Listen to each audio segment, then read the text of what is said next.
the UN and Donald Trump's speech at the UN. He was criticizing the escalator, the many issues, little issues that he was talking about. How did you find the way that he was trying to communicate to the with the world? Well, I don't think he was communicating with the people in the hall. He was giving a domestic political campaign speech. He lives in a bubble. Nobody around him is willing to tell him the truth. They tell him what he wants to hear. So he thinks, they're all saying he's the best orator since Demosthenes in ancient Greece, and that this was a wonderful speech and so forth and so on. But the people in the room meanwhile, were texting, and I've seen some of the texts saying this man is stark raving mad. He's insane. How can Americans not see that? His base in the United States believes a lot of the stuff that he said, which is almost without exception erroneous, full of errors, incorrect. And I don't think he wins any plaudits at all for doing things like describing climate change as a con job, confidence man's game. The contrast with Xi Jinping of China could not be starker. China has just announced a reduction plan for global gas emissions. It's not enough to save us all from global warming, but it is the first time anybody's really done that. So people complain about it as inadequate, but it's something. Meanwhile, Trump in the United States are merely going ahead with fossil fuel development and doing nothing about climate change, which he denies exists. I think the only appearance that was more uncongenial than his, and at least people sat and listened silently to his talk. Everybody walked out on Netanyahu today. And he basically got up and threatened to bomb and murder everybody in the region, boasted about overturning regimes, assassinating senior officials. He said, I killed the prime minister of Yemen, and so forth and so on. So this is a really weird time at the United Nations and in the world in general, I'm afraid. Yeah, he was literally bragging about how capable Israel was in terms of assassinating the other leaders in Iran, in Yemen, in Well, Lebanon. he basically confirms everybody's increasing consensus that Israel is an entirely evil enterprise with no morality at all, certainly nothing resembling Jewish morality.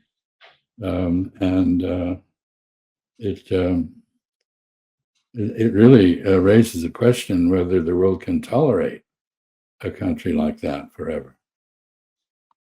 Yeah. Here is Ambassador Roth. There was an interview with the U.S. envoy, Trump's envoy to the Middle East, Tom Brock. He says about he's talking about the end game in the Middle East with the case of Palestine and Israel. I was hoping you weren't going to ask that because I don't know. I don't think anybody knows. Look, the end game, when we say peace, it's an illusion. There's never been peace. There will probably never be peace because everybody's fighting for legitimacy. The end result is somebody wants dominance, which means somebody has to submit. In that part of the world, submit, there's no Arabic word for submit. They can't wrap their head around submit. So eventually, prosperity is the only answer. Yeah.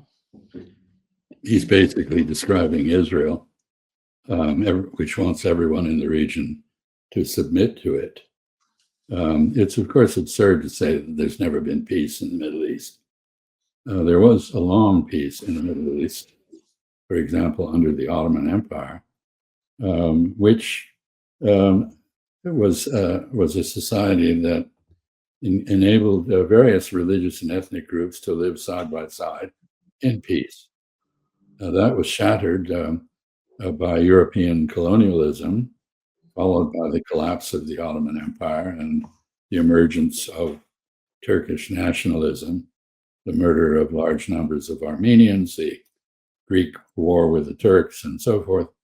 And in the Holy Land, the arrival of ethnic nationalist Jews from Eastern Europe under the Zionist banner. So I think Mr. Barak's sense of history is pretty limited. And it is, I think, also terribly unfortunate if the representative of the United States to the region has no vision for peace. But let me make one other point, and that is we've just seen 80% of the world's countries recognize a Palestinian state that exists only as a fiction.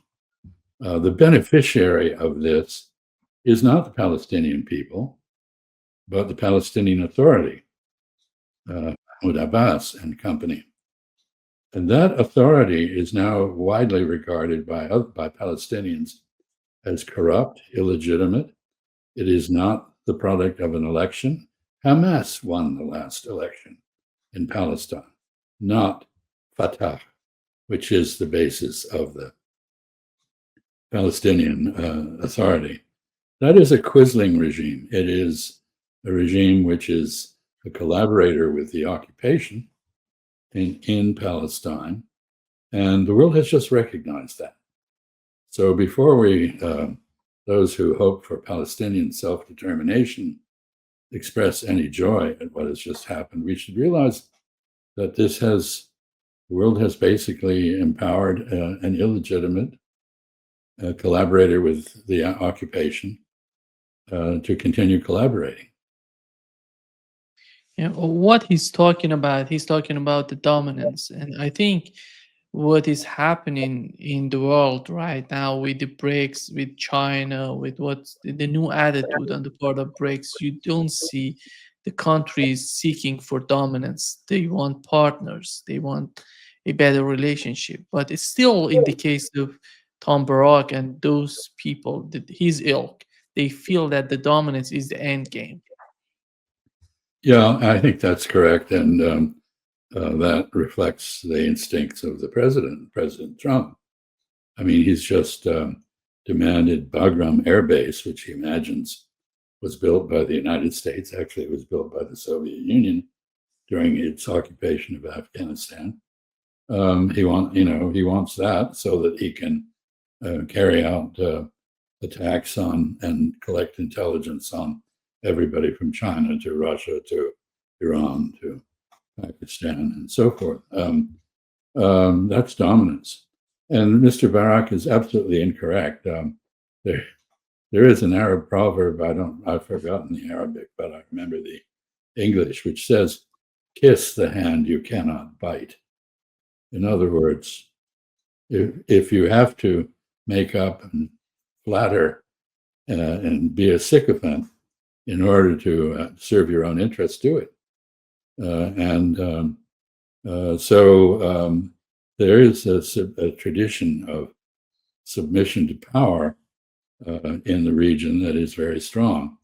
I think for him to sit in Turkey as he does as the American ambassador in Ankara and discuss the submission of Lebanon to Israel, the surrender of Hezbollah, he's quite right. Hezbollah is not going to surrender.